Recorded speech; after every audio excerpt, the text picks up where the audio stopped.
এটা আমরা কি করলাম? আচ্ছা, আমাদের আজকে আলোচনা বিষয়বস্তু হলো আমরা কিভাবে একটা প্রোটিনের এন টার্মিনাল এবং সি টার্মিনাল নির্ণয় করতে পারি। তো তাইলে আপনার সাউন্ডটা একটু বাড়ান। আমার কথা শোনা যাচ্ছে? কাইন্ডলি আপনার সাউন্ডটা একটু বাড়ান, আমাদের ডিভাইসের সাউন্ড বেশি হচ্ছে। হ্যাঁ, আপনার ডিভাইসের সাউন্ডটা একটু বাড়ায় দিন, সাউন্ড ডিভাইস তো একটু ফুল লাউডলি। দেওয়া। আমার কথা শোনা যাচ্ছে না? ঠিক আছে, ঠিক আছে। তাহলে আমরা যেটা আলোচনা করবো হইলাম একটা প্রোটিনের কিভাবে আমরা এন টার্মিনাল এবং সি টার্মিনাল নির্ণয় করি। গত ক্লাসে আমরা দেখাইছিলাম যে একটা পলিপেপটাইড চেইন দেখা প্রোটিনের দুইটা প্রান্ত থাকে। একটা হলো অ্যামাইনো প্রান্ত NH2, সেটাকে আমরা বলি এন টার্মিনাল। আর একটা যে প্রান্ত সেটাকে হলো C+H, সেটাকে আমরা বলি হলাম সি টার্মিনাল। তো এন টার্মিনাল প্রান্ত নির্ণয় করার জন্য তিনটা পদ্ধতি আছে। প্রথম যে পদ্ধতি, এটার নাম হইলো তোমার এই স্যাঙ্গার পদ্ধতি। এটা আমরা এখন আলোচনা করবো ডেফিনেশন অফ এন টার্মিনাল। তো বিজ্ঞানী স্যাঙ্গার 1945 সালে ফ্রেডরিক স্যাঙ্গার এটাকে আবিষ্কার করছেন। এবং ওনার যে কেমিক্যাল, এটার নাম হলো স্যাঙ্গার রিয়েজেন্ট বা ডাই নাইট্রোফ্লোরোবেনজিন। তোমরা এখানে দেখতেছো যে এইটা হলো 2,4 ডাই নাইট্রোবেনজিন। দেখো টু, এটা 1, 2, 3, 4, 5, 6, সেটা হলো 2,4 ডাই নাইট্রোফ্লোরোবেনজিন। এর আরেক নাম হলো স্যাঙ্গার রিয়েজেন্ট।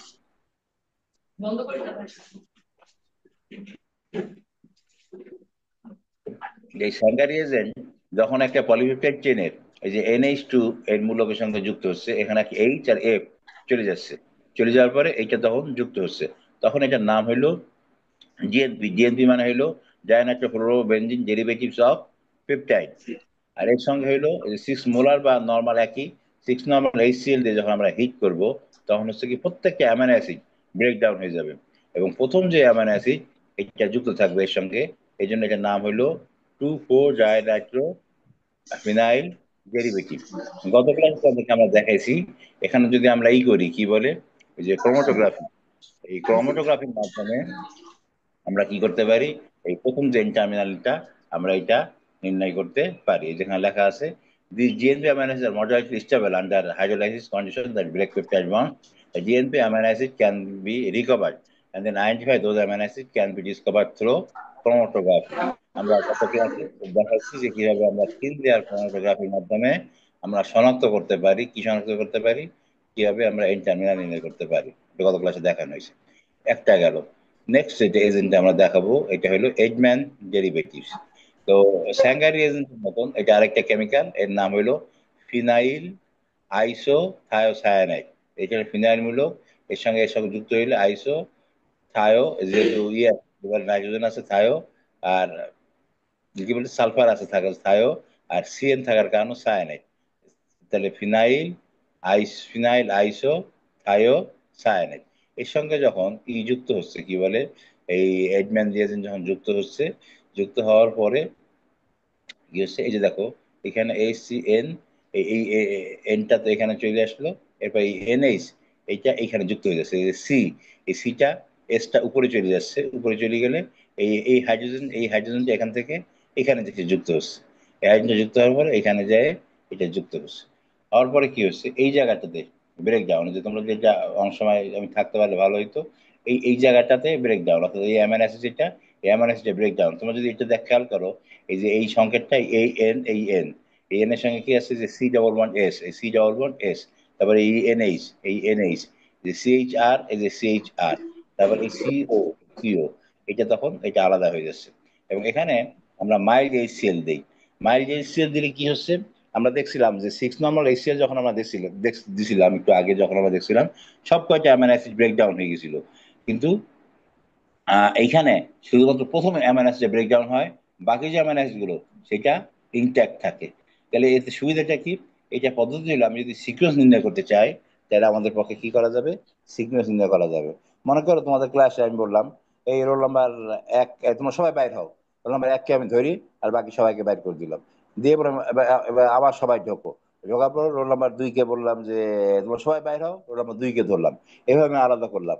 এটা একটা পদ্ধতি। আরেকটা পদ্ধতি হইলো তোমরা সবাই বসে আছো, আমি বললাম রোল নাম্বার 1 কে, 1 দাঁড়াইলো, এবার বললাম যে এদিকে আসো।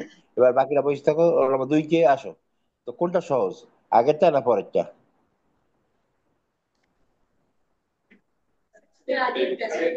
আরেকটা।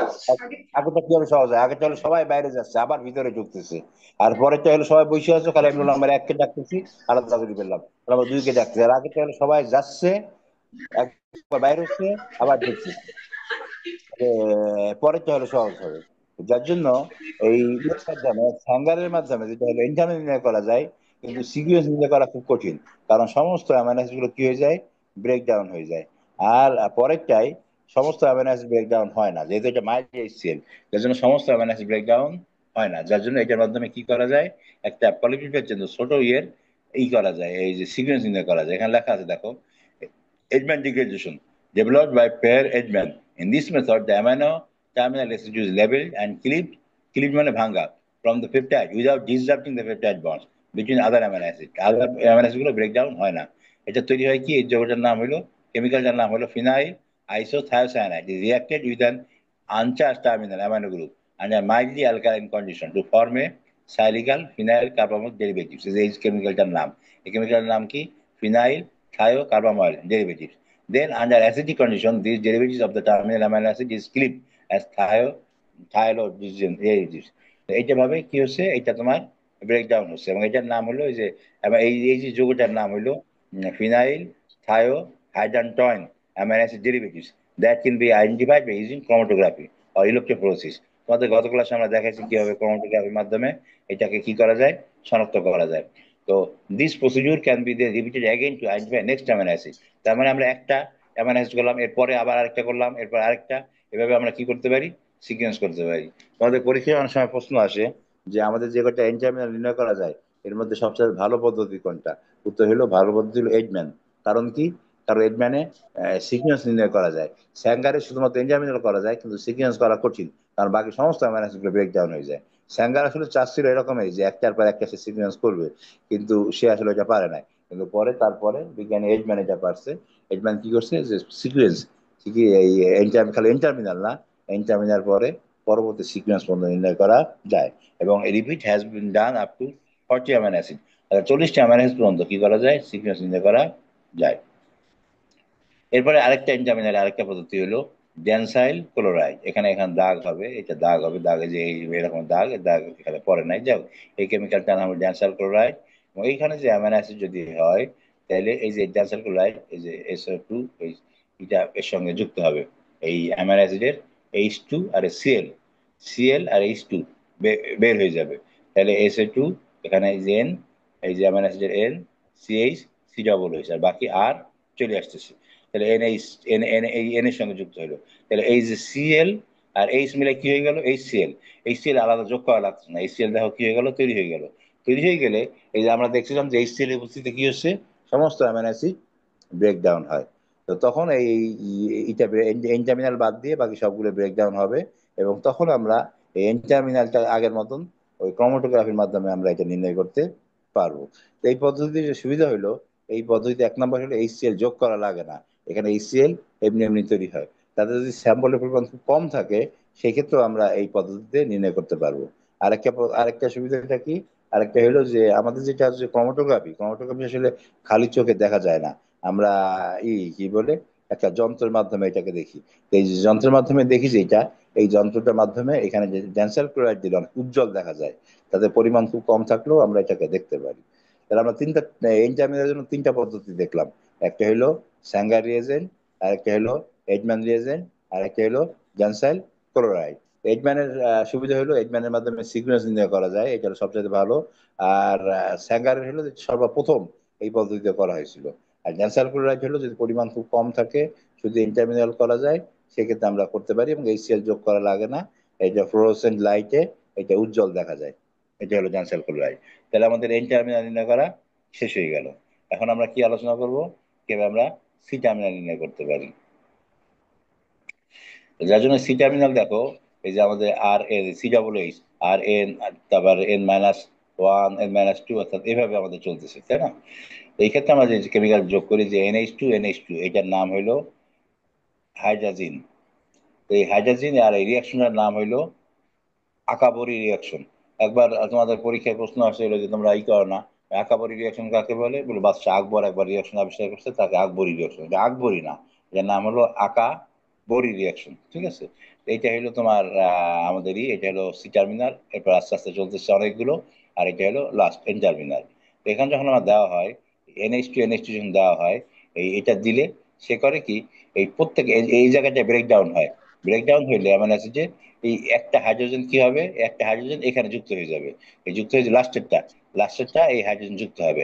আর বাকি প্রত্যেকটার আগে কি কি হবে, এই যে সিও NH, এই হাইড্রোজেনটা তো চলে গেল, এই NH NH2 এটা যুক্ত হবে। তো প্রত্যেকটা ইয়ের সঙ্গে যুক্ত হবে, কার সঙ্গে? এই প্রত্যেকটা অ্যামাইনো অ্যাসিডের সঙ্গে এইটা যুক্ত হবে। যুক্ত হবে না কার সঙ্গে? লাস্টেরটায় শুধুমাত্র একটা হাইড্রোজেন যায় যুক্ত হবে। তাহলে আমি যদি এখন আগের মতন যে ক্রোমাটোগ্রাফি করি, যে কোনটার সঙ্গে কোন অ্যামাইনো অ্যাসিডের সঙ্গে কি নাই, এই হাইড্রোজেন যুক্ত নাই, যে অ্যামাইনো অ্যাসিডের সঙ্গে হাইড্রোজেন যুক্ত নাই, আমি বুঝতে পারবো সেটাই কি, সি টার্মিনাল। তাহলে সি টার্মিনালের জন্য আমরা একটা পদ্ধতি পাইলাম। আরেকটা পদ্ধতি আছে, আমরা এনজাইম দিয়ে, তোমাদের গত ক্লাসে আমরা দেখাইছি যে আমাদের বিভিন্ন এনজাইম আছে, তার মধ্যে একটা এনজাইমের নাম হলো কার্বক্সিপেপটাইডেজ। কার্বক্সিপেপটাইডেজ যে অ্যামাইনো অ্যাসিড, সে কি করে, সি টার্মিনালে ভাঙবে। তা আমরা যদি তবে কোনো একটা সময়ের ব্যাপার, তুমি যদি বেশি সময় রেখে দাও তাহলে আস্তে আস্তে আরেকটা ভাঙবে। তো তুমি যদি অল্প সময় রেখে দাও, তাহলে প্রথম যে অ্যামাইনো অ্যাসিড যেটা ভাঙবে সেটা হলো সি টার্মিনাল। আমি যদি আলাদা করতে পারি যে এই কার্বক্সিপেপটাইডেজ দিয়ে যে প্রোটিনের কোন অ্যামাইনো অ্যাসিডে ব্রেকডাউন করছে, দেখা যাবে সেটা হলো সি টার্মিনাল। তাহলে সি টার্মিনালের জন্য আমরা দুইটা পদ্ধতি পাইলাম। তো যদি কেমিক্যাল পদ্ধতি পরীক্ষায় যদি প্রশ্ন আসে আমি কিভাবে সি টার্মিনাল নির্ণয় করতে পারি, তাহলে তোমরা এই পদ্ধতি দিলা। তাহলে আমরা পাইলাম হলাম প্রোটিন জন্য আমরা কিভাবে এন টার্মিনাল এবং সি টার্মিনাল নির্ণয় করতে পারি। ক্লিয়ার তোমরা? এখন আমরা যেটা আলোচনা করবো হলাম functional importance of protein. Protein আমাদের কি কাজে লাগে? প্রোটিন একটি act as growth material of the organism, আমাদের গ্রোথ এর জন্য কাজে লাগে। It repair the wear and tear of the body, আমাদের কোথাও কেটে গেলে, ছিঁড়ে গেলে বা ক্ষতি হলে আমাদের কাজে লাগে। Increase flesh body weight, cell mostly content protein, সেলের বেশিরভাগ থাকে কি, প্রোটিন। আমাদের মাংস তৈরি করে, আমাদের যে ওজন বাড়ে, এবং আমাদের শরীরে যা কিছু আমরা দেখতে পাই সবই কি, protein. It forms buffer system of the body and helps oxygen to carry, আমাদের যে অক্সিজেন ক্যারি করতে সাহায্য করে এবং বাফার সিস্টেম কাজ করে। ইট acts as part of the fuel of the organism. It provides energy to the body, তবে এটা এনার্জি যেটা, এটা লাস্ট পর্যায়ে। মেনলি এনার্জি দেয় হলো এক নম্বরে কার্বোহাইড্রেট, দুই নম্বরে লিপিড, তারপর প্রোটিন হলো একেবারে লাস্ট পর্যায়ে। Maintain colloidal osmotic pressure of blood. It helps the function of enzyme, hormone, antibody, আমাদের শরীরে অনেকগুলো কাজ তারা করে। গতবার তোমাদের পরীক্ষায় প্রশ্ন দিয়েছিলাম, আমি ভাবছিলাম সহজ প্রশ্ন হবে, যে কার্বোহাইড্রেট ফাংশন লেখো। তোমরা ম্যাক্সিমাম কি করতে পারো নাই, লিখতে পারো না। আশা করি এবার যদি প্রশ্ন আসে তোমরা পারবা। আর প্রোটিনের বৈশিষ্ট্য কি? Proteins are collagen in nature, they are generally water soluble with salt solution, যা আমরা তোমাদেরকে দেখাইছি যে প্রোটিনের সলিউবিলিটি ভিত্তি করি। Protein undergoes coagulation heat. এটা কোনো প্রোটিন, সব প্রোটিন না, কিছু কিছু protein. Each protein has a lot particular isolated pH. Proteins are denatured by many kinds of physical shaking, বিভিন্ন কারণে কি হয়েছে, ডিন্যাচার্ড হয়েছে। আমরা ডিন্যাচার্ড পরে পড়াবো। Globular protein undergo crystallization. Proteins are highly spatially active. জায়গাগুলো প্রোটিনের আমরা এগুলো এত দরকার নাই। এখন যে জিনিসটা আমি পড়াবো, গুরুত্বপূর্ণ জিনিস, acid base properties of amino acid. একটা অ্যামাইনো অ্যাসিডের অ্যাসিড বেস প্রপার্টিজ থাকে। এটা প্রোটিনের ক্ষেত্রেও হবে, অ্যামাইনো অ্যাসিডের ক্ষেত্রে তো হবে, প্রোটিনের ক্ষেত্রেও হবে। Amino acid in aqueous solution আর আয়োনাইজড, তাহলে দেখো অ্যামাইনো অ্যাসিড গুলো পানির মধ্যে কি থাকে, ionised, and can act as acid or base. তার সেটা অ্যাসিডও থাকতে পারে, কারণ তার মধ্যে দুইটা মূলকই আছে, অ্যাসিড মূলকও আছে, অ্যালকালি মূলকও আছে। এই জন্য এটাকে বলা হলো জুইটারিয়াম। Knowledge of acid-base properties of an acid is extremely important in understanding many properties of protein. Moreover, the art of separating, identifying, and quantifying the amino acids, which are necessary steps in determining the amino acid position and sequence of protein molecules, is based on the characteristics as base behavior. The amino acid having single amino group and a single carboxyl group arise from natural lactose solution, fully ionized, species called a dipolar ion. তার মানে একটা amino acid কি থাকে, একটা single amino acid যদি আমরা দেখি, সেখানে অ্যামাইনো মূলকও থাকে এবং অ্যাসিড মূলকও থাকে। যদি একই জিনিসের অ্যাসিড মূলক এবং অ্যামাইনো মূলক দুইটাই থাকে, এর জন্য আমরা এটাকে বলি ডাইপোলার, অর্থাৎ দুইটা পোলার, অথবা এটাকে বলা হয় কি, ডিউটারায়ন। তা এটা এখন উদাহরণ সহ দেখাবো। যে জুটার আয়নটা কি। এই যে দেখো, এটা একটা অ্যামাইনো অ্যাসিড, এটা অ্যালানিন। এই অ্যালানিনের দেখো, এই আমি যদি এই এখানে অ্যাসিড ফর্ম থাকে, আবার এটা যখন হাইড্রোজেন চলে যাচ্ছে, যেমন এখানে যদি আমরা দেখি, দেখো এখানে অ্যাসিডও, এখানে অ্যাসিড ফর্ম আছে, আর আপনার মাইনাসও আছে, প্লাসও আছে। তার মানে এটাকে কি বলছি আমরা, দুইটার আয়ন। তো আমাদের অ্যাসিড বেস প্রোভাইডেড হবে অ্যামাইনো অ্যাসিড। আমি যদি এটাকে ফুললি এইচসিএল দিই, এইচসিএল দিলে ফুললি প্রোটন আছে, এখন প্রোটন পরিপূর্ণ প্রোটন। ঠিক আছে, এটা কিন্তু মনোযোগ দিয়ে শুনলাম, বোঝার চেষ্টা করা যায় কি ঘটনা ঘটে। এখন আমি কি করলাম, এখানে আমি আস্তে আস্তে সোডিয়াম হাইড্রোক্সাইড যোগ করলাম। এটা নেট চার্জ দেখো, যদি ফুললি প্রোটন আছে, এনএইচটির সঙ্গে একটা প্রোটন যুক্ত হচ্ছে। তোমরা জানো ক্ষার যে, ক্ষারের কাজ কি, আর বেজের কাজ হলো সে প্রোটন গ্রহণ করা, যার জন্য সে বেজ এখানে প্রোটন সে গ্রহণ করেই থাকবে।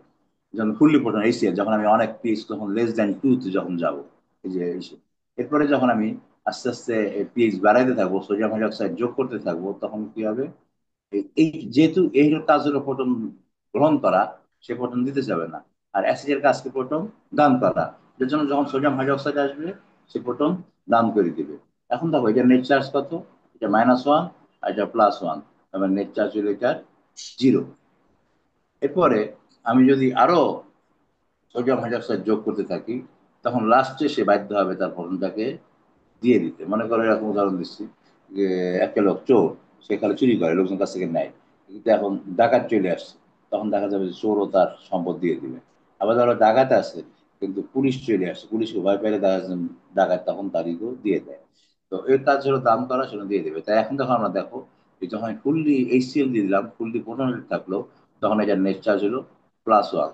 যখন আমি সোডিয়াম হাইড্রোক্সাইড যোগ করলাম, এই যে পিকে 1 বলতেছি, পিকে 1 এই হলো, তাহলে কি হইলো, এটা নেট চার্জ 0 হইলো।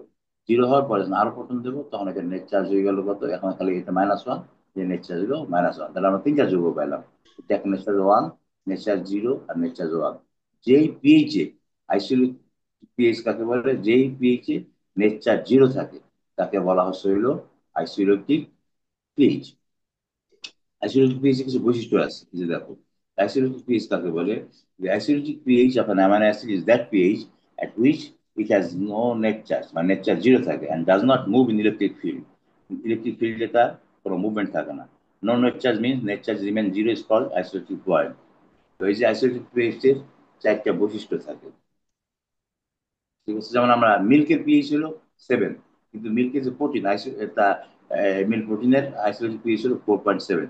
এই জন্য তোমরা দেখবা দুধের মধ্যে যদি লেবুর রস অন্য কিছু যোগ করা হয়, তখন কি হয়, ছানা বেরিয়ে যায়। এর কারণটা হলো তার আইসোলেটিক পিএইচ কি হয়ে যাচ্ছে, ওই সময় 4.7-এ চলে যাচ্ছে, আর দুধের প্রোটিন তখন কি হয়ে যাচ্ছে। ঠিক আছে, আমাদের আইসোলেটিক পিএইচের চারটা বৈশিষ্ট্য আছে। একটা বৈশিষ্ট্য তোমরা দেখলাম, নেট চার্জ 0। 2 নাম্বার হলো তার মুভমেন্ট আর ইলেকট্রিক ফিল্ড মিনিমাম হয়ে যায়। যেহেতু ইলেকট্রিক ফিল্ডে মিনিমাম মুভমেন্ট হয়ে যায়, যার জন্য সলিবিলিটি মিনিমাম হয়, আর টার্বিডিটি ম্যাক্সিমাম। সলিবিলিটি মিনিমাম হলো সে আর সলিবল থাকে না, ইনসলিবল হয়ে যায়। আর টার্বিডিটি তখন অস্বচ্ছতা, যার জন্য যখন দুধের মধ্যে যখন লেবুর রস যোগ করি, তখন কি হয়ে যাচ্ছে, এই যে সানা, দুধের যে ক্যাজিন, এই ক্যাজিন তখন কি হয়েছে, ইনসলিবল হয়েছে। তো নর্মালি দুধের প্রোটিনের মধ্যে দুধের প্রোটিনের পিএইচ দেখো প্রায় 7-এর কাছাকাছি। তো যে আমি লেবুর রস বা টক কিছু যোগ করতেছি, তখন পিএইচ এটা কমে যাচ্ছে, কমে গেলেই যে 4.7-এ চলে আসতেছে, তখনই দুধের প্রোটিনটা কি হয়ে যাচ্ছে, আলাদা হয়ে যাচ্ছে, সানা আলাদা হয়ে যাচ্ছে। দুধের মধ্যে অবশ্য আরো একটা প্রোটিন আছে, যেটা বলে ওয়ে প্রোটিন, সে আলাদা হচ্ছে না, কিন্তু ক্যাজিনটা আলাদা হয়ে যাচ্ছে। তাহলে এই যে আইসোলেটিক পিএইচ, এটা আমাদের কি কাজে লাগে। আইসোলেটিক পিএইচ কাজে লাগে হইলো, আমি কোনো নির্দিষ্ট প্রোটিনের সলিউশন আছে, এই প্রোটিনের নির্দিষ্ট প্রোটিনের সলিউশন যদি আলাদা করতে চাই, যদি আমি আইসোলেটিক পিএইচ যোগ করি, তাহলে কি হয়ে যাবে, সেই প্রোটিন এটা আলাদা হবে। আরেকটা কি বৈশিষ্ট্য, ধরো কোন একটা প্রোটিন ভেজাল না খাঁটি আমি জানতে চাচ্ছি, আমি জানি তার আইসোলেটিক পিএইচ এত নির্দিষ্ট, ধরো জানি, কিন্তু দেখা গেল যে সে ওই আইসোলেটিক পিএইচ না দেখায় আরেকটা আইসোলেটিক, মনে করো দুধের কথাই বললাম, দুধে ভেজাল মিশিয়েছে একটা লোক, কিন্তু আমি 4.7 যে আইসোলেটিক পিএইচ দিলাম, তখন দেখা যাচ্ছে ছানা কাটতেছে না। তার মানে বোঝা গেল যে এই দুধ কিনা খাঁটি না, এর মধ্যে ভেজাল মেশানো হয়েছে। তখন আইসোলেটিক পিএইচ বাইর করা যায় কি করে, এই যে দেখা যায় একটা ফর্মুলা, যে পিকে 1, এটা হলো পিকে 1, আর এটা হলো পিকে 2, এই দুইটাকে যোগ করে এই দুই দিয়ে ভাগ করা যায়, তাহলে যেখানে 0 আসতেছে সেটা হলো আইসোলেটিক পিএইচ। এটা হলো যদি নর্মাল অ্যামাইনো অ্যাসিড হয়। আর যদি অ্যাসিডিক বা বেসিক অ্যামাইনো অ্যাসিড হয়, সেক্ষেত্রে কি হয় দেখি।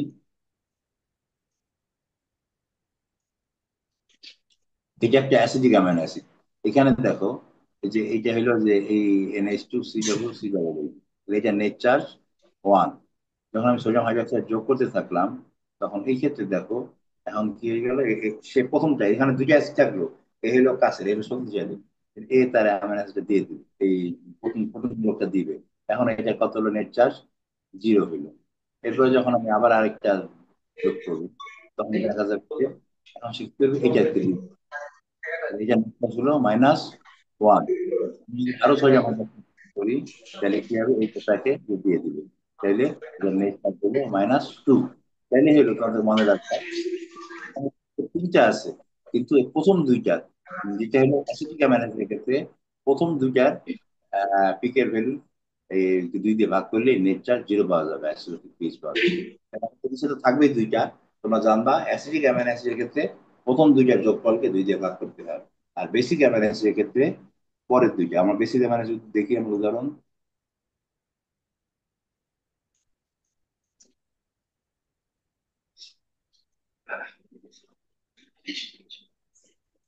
এটাকে বেসিক অ্যামাইনো অ্যাসিড আর্জিনিন, তাই না? এখানে যেমন দেখা যাচ্ছে যে নেচার দুইটা NH মূলক আছে, যাদের নেচার +2। এবারে যখন আমরা যোগ করতেছি, সোডিয়াম হাইড্রোক্সাইড যোগ করতেছি, এটা চলে গেল, এখন এটা কি হলো, +1। এরপরে যখন আমি যোগ করতেছি, এটা চলে গেল, এখন এটা হলো 0। এরপরে যখন আরো যোগ করতেছি, তারপর লাস্টে এটা চলে যাচ্ছে, তারপর এটা -1। তাহলে এখানে দেখো, এখানে পিকে 1, পিকে 2, পিকে 3, তাহলে এটাকে কি হচ্ছে, পিকে 2 এবং পিকে 3, এই দুইটার যোগফলকে যদি যোগ করি, আমরা কি পাচ্ছি, আইসোলেটিক পিএইচ। তা আমরা যদি পরীক্ষায় তাদেরকে প্রশ্ন দিই যে কোনো একটা নির্দিষ্ট অ্যামাইনো অ্যাসিড সংকেত দিয়ে বললাম এইটার অ্যাসিড বেস প্রপার্টিজ দেখাও, তোমরা দেখো যে এখানে দেখাচ্ছে এই যে পিকে 1, যে পিকে 2, ঠিক আছে, এটা আইসোলেটিক পিএইচ কি হচ্ছে, পিকে 2 এবং পিকে 3, এই দুইটা গ্রাফের মাধ্যমে তারা দেখাইছে। ঠিক আছে, এটা হলো বেসিক অ্যামাইনো অ্যাসিডের ক্ষেত্রে। আর অ্যাসিডিক অ্যামাইনো অ্যাসিডের ক্ষেত্রে কি হয়েছে দেখো, যে দেখো যেখানে আছে ছিল ওই পিকে 1, পিকে 2, আর এটা হলো পিকে 3, এই জায়গায় যায় চেঞ্জ হচ্ছে। এবং যেখানে পিকে কাকে বলে, সেখানে 50% এক ধরনের, 50% এরকমের, আর 50% এরকমের, যে পিএইচ থাকে তাকে বলা হচ্ছে পিকে 1। আশা করি তোমরা আইসোলেটিক পিএইচ এবং অ্যাসিড বেস প্রপার্টিজ বুঝতে পারছো। ঠিক আছে, এখন আসবো আমরা, বুঝতে পারছো? গুড। তাহলে এখন আমরা আসবো হলো কি, ন্যাচারেশন অফ প্রোটিন। বিন্যাসন অফ প্রোটিন কাকে বলে, যে প্রোটিনের সঙ্গে বিভিন্ন জিনিস যোগ করলে দেখা যাচ্ছে প্রোটিন প্রোটিনই থাকবে, কিন্তু তার ফিজিক্যাল প্রপার্টিজ চেঞ্জ হবে। প্রোটিন প্রোটিন থাকবে, কিন্তু তার কি হবে, ফিজিক্যাল প্রপার্টিজ চেঞ্জ হবে। যেমন ধরো, তোমার বাসায় মনে করো মেহমান আসার কথা, তুমি কি করলা, এই ইয়েকে কি বলে, মেহমান আসলো, তুমি ডিম সিদ্ধ করলা। ডিম সিদ্ধ করলে কি হলো, যে ডিমটা আগে ছিল কি লিকুইড ফর্মে, সিদ্ধ করার কারণে এখন কি হলো, কোয়াগুলেট হয়ে গেল। তার মানে ফিজিক্যাল প্রপার্টি চেঞ্জ হয়ে গেল, কিন্তু কেমিক্যাল প্রপার্টি এরকম তো না। এই ডিমকে সিদ্ধ করার কারণে আলু হয়ে গেল, তা তো আর হবে না। তো তার মানে তুমি দেখো, জিনেশন মানে জিনেস lead to the change in the properties of protein, otherwise it loss the biological activity. Biological activity change হচ্ছে, main the process of denaturation is followed by coagulation. Coagulation হতে পারে বা বিভিন্ন চেঞ্জ হতে পারে। তাই যেমন তুমি দেখো, কি বলে, যারা তোমাদের কেক বানায়, কেকের উপরে তোমরা দেখো কি থাকে, কেকের উপরে দেখবা যে তোমরা এই যে ক্রিম দেয়, কেকের উপরে যে ক্রিম দেয়, ক্রিম ক্রিম কি জানো তোমরা, এই ক্রিমটা হলো ডিমেরই সাদা অংশ। সাদা অংশ নিয়ে তারা যখন খেতে থাকে, তখন যদি হেজিটেশন দেয়, তখন এটা কি হয়ে যায়, এই যে ফেনা হয়ে যায়, ফেনা হয়ে যে ক্রিম তৈরি করে। পরে তোমরা লেখো যে হ্যাপি বার্থডে অমুক বা বিভিন্ন জিনিস লেখো, এটা লেখা হয় কি দিয়ে, ডিমের সাদা অংশ দিয়ে। তাহলে প্রোটিন বিন্যাসটা কি কি দেওয়া হইতে পারে, যেমন আমরা যেমন সিদ্ধ করলাম মানে কি, হিট দিলাম, তাহলে হিট দিয়ে হইতে পারে, তাহলে এটা হইতে পারে হিট দিয়ে, এক্সপোজার টু আল্ট্রাভায়োলেট রে দিয়ে হইতে পারে, মেকানিক্যাল শেকিং, যেটা আমরা বললাম যে আমরা ক্রিম তৈরি করার সময় strong acid, strong alkali, alcohol, tone, দুইটা মার্কআপ মিথানল, ইউরিয়া, এই যে বিভিন্ন কেমিক্যাল আছে, এই কেমিক্যাল দিয়ে কি হয়, যায় জিন অ্যাটাক করা যায়। ক্লিয়ার তো মোবাইলে? তাহলে জিন অ্যাটাক প্রোটিন কাকে বলে? যে প্রোটিনকে যদি আমরা এগুলো যোগ করি তখন তার বৈশিষ্ট্যগুলো চেঞ্জ হচ্ছে, এই ঘটনাটাকে বলা হচ্ছিল ডিন্যাচারেশন অফ প্রোটিন। তখন আরেকটা টার্ম আছে হইলো রিন্যাচারেশন অফ প্রোটিন। রিন্যাচারেশন অফ প্রোটিন কাকে বলে? যে কোনো কোনো ক্ষেত্রে, সব ক্ষেত্রে না, কোনো কোনো ক্ষেত্রে তুমি যদি এই কেমিক্যাল, যেমন যে মার্কাপ্রিথনের কথা বলা হয়েছে বা ইউরিয়া, এগুলো আলাদা করলে দেখা যাচ্ছে যে কেমিক্যাল কি হয়ে যাচ্ছে, সে আবার আগের ফর্মে ফিরে আসছে। যখন তুমি কোনো প্রোটিনকে যে ডিনেচার হয়ে যাওয়ার পরে তাকে আবার রিটাকে উইথড্র করলে যদি আগের ফর্মে ফিরে আসে, তাকে আমরা বলি রিন্যাচারেশন। আর সব জায়গায় হয় না, এরকম না যে তোমার ভাবছিলা মাসে মেহমান আসবে, সেজন্য তুমি কি করলা, ডিম সিদ্ধ করলা, ডিম সিদ্ধ করার পর ডিম কোয়াগুলো হয়ে গেছে, এখন মেহমানরা ফোন দিয়ে বললো আমরা আসবো না, তখন কি করলা, তুমি আবার ফ্রিজে রেখে দিলা, তাহলে ডিম আবার আগের ফর্মে ফিরে আসবে? বলো, ডিমকে তুমি ফ্রিজে রাখছিলা, এখন ডিম কি করা পায়, ডিম কি আর আগের ফর্মে ফিরবে কিনা? উত্তর হইলো ফিরবে না। যেহেতু এই যে আগের ফর্মে ফিরবে না, এই জন্য সব জায়গায় রিন্যাচারেশন হয় না, কোনো কোনো ক্ষেত্রে রিন্যাচারেশন হয়। ঠিক আছে, এরপর আমরা আলোচনা করবো হইলাম তোমার কি বলে, এই এর সঙ্গে ফর্মালডিহাইডের রিয়াকশন। ওই যে আমরা প্রোটিনের পরিমাণ নির্ণয় করার জন্য অনেকগুলো রিয়াকশন আছে, তার মধ্যে এখানে হলো একটা ফর্মালডিহাইডের রিয়াকশন দেওয়া হয়েছে, একটা ফর্মালডিহাইড। এই প্রোটিনের মধ্যে যেহেতু তোমার অ্যাসিড বেস দুইটাই থাকে, এই ফর্মালডিহাইড কি করে, এই ইয়ের কি বলে, এই নাইট্রোজেন NH2 সঙ্গে যুক্ত হয়, মিথানল যুক্ত হয়, তখন অ্যাসিড মূলক কি থাকে, ফ্রি থাকে। তখন তুমি রিয়াকশন করলা সোডিয়াম হাইড্রোক্সাইড দিয়ে, এটা রিয়াকশন করে প্রোটিনের পরিমাণ নির্ণয় করা যায়। এই রিয়াকশনটাকে বলা হলো ফর্মল ডাইজেশন। আর আমাদের কিছু কিছু পেপটাইড আমাদের জন্য ইম্পর্টেন্ট, আমাদের শরীরের জন্য, যারা হরমোন তৈরি করে বা অন্যান্য কিছু, এরা প্রোটিন না, যেহেতু মলিকুলার ওয়েট আমরা জানি যে প্রোটিনের হইতে হলে তার মলিকুলার ওয়েট হতে হয় কত, মিনিমাম 5000, 5000 হতে হয়। 5000-এর নিচে যদি থাকে তখন আমরা তাকে বলি, কি বলি, আমার পেপটাইড। আমাদের শরীরের জন্য কিছু কিছু পেপটাইড আমাদের জন্য খুব গুরুত্বপূর্ণ, এখানে আমরা কয়েকটি উদাহরণ দিচ্ছি। যে thyrotropin releasing hormone TRH, tripeptide, ঠিক আছে। তারপরে গ্লুটাথিওন আছে, অক্সিটোসিন, অক্সিজেন ননোপেপটাইড, 9টা অ্যামাইনো অ্যাসিড থাকে, এবং এটা পিটুইটারি গ্ল্যান্ড থাকে। এটা কি করে, যে আমাদের মহিলাদেরকে বাচ্চা যখন হয় তখন বাচ্চা হইতে সাহায্য করে, গাভী থেকে বাচ্চা তৈরিতে সাহায্য করে, দুধ মিল্ক সিক্রেশন তৈরি করে, vasopressin antidiabetic hormone function, retention of water from renal tubules, increase BP blood pressure increase করে। যাই হোক, এগুলো আমাদের দুই একটা নাম পরীক্ষায় তোমাদের শূন্যস্থানের জন্য। তোমরা এখানে চারটার কথা বলা হয়েছে, তোমার নাম এবং কাজ জানিয়ে রাখবা, আমাদের অনেক সময় কুইজে এই ধরনের প্রশ্ন আসে। তাহলে এই হলো মোটামুটি আমাদের প্রোটিনের। তাহলে প্রোটিন থেকে আমরা কি কি পড়ছি যদি আমরা রিভিউ করি, আমাদের শেষ হয়ে গেল। আমরা প্রোটিনের হলো, প্রোটিন কাকে বলে, প্রোটিনের অ্যামাইনো অ্যাসিড গুলো সংকেত গুলো আমরা শিখেছিলাম। তো অ্যামাইনো অ্যাসিড গুলো ভাগ, যেমন পোলার, নন পোলার, তারপরে এসেনশিয়াল, নন এসেনশিয়াল অ্যামাইনো অ্যাসিড। এরপরে আমরা শিখলাম হলাম প্রোটিন স্ট্রাকচার, প্রাইমারি, সেকেন্ডারি, যে সেকেন্ড, টার্সিয়ারি, কোয়াটারনারি, বিভিন্ন স্ট্রাকচার, এই স্ট্রাকচার গুলো আমরা শিখছিলাম। তারপরে আমরা কি শিখলাম, আমাদের ক্লাসিফিকেশন অফ প্রোটিন, এটা বেসিস অন সলিবিলিটি। তারপরে আমরা শিখলাম হলাম সলিবিলিটি গেল, তারপরে বিভিন্ন রকমের ক্লাসিফিকেশন, কনজুগেটেড প্রোটিন এটা আমরা শিখছি, ডিরাইভ প্রোটিন শিখছি, তারপরে ফাংশনাল প্রোটিন, প্রোটিনের ক্লাসিফিকেশন। এবার আমাদের প্রোটিন কি হয়, হাইড্রোলাইসিস, প্রোটিন হাইড্রোলাইসিস আমরা শিখতে হলাম, অ্যাসিড হাইড্রোলাইসিস, অ্যালকালি হাইড্রোলাইসিস গত ক্লাসে আমরা দেখেছি, অ্যাসিড অ্যালকালি। তারপরে এনজাইম হাইড্রোলাইসিস, পেপসিন, টিপসিন, থাইমোটিপসিন, এগুলো কিভাবে, ও আর একটা বাকি আছে, সেটা হচ্ছে কেমিক্যাল হাইড্রোলাইসিস, সায়ানোজেন ব্রোমাইড, সেটা মেথিওনিন যে থাকে, মেথিওনিনের জায়ান্ট পাশে ভাঙে, সায়ানোজেন ব্রোমাইড। আর এন্ডোপেপটাইড মনে রাখি, স্টেফিলোকক্কাস, ব্যাকটেরিয়ার মধ্যে, আমরা তো খালি মানুষ বা মাছের মধ্যে দেখছি, ব্যাকটেরিয়ার পাশেও দুই একটা এনজাইম তোমরা ব্রেকডাউন, এটা তোমরা মনে রাখবে। এরপরে পেপটাইড বন্ড কাকে বলে, কিভাবে হয়, এটা এন টার্মিনাল কিভাবে হয়, সি টার্মিনাল কিভাবে হয়, এন টার্মিনাল কিভাবে নির্ণয় করতে হয়, এগুলো আমরা শিখছি। সি টার্মিনাল কিভাবে নির্ণয় করতে হয়। তারপরে প্রোটিনের কি শিখলাম, acid base properties of protein, denaturation of protein, renaturation of protein. তাহলে মোটামুটি আমাদের প্রথম চ্যাপ্টার শেষ। তার কোনো প্রশ্ন আছে কিনা? নেক্সট ডে কোন চ্যাপ্টার পাবেন? লিপিড।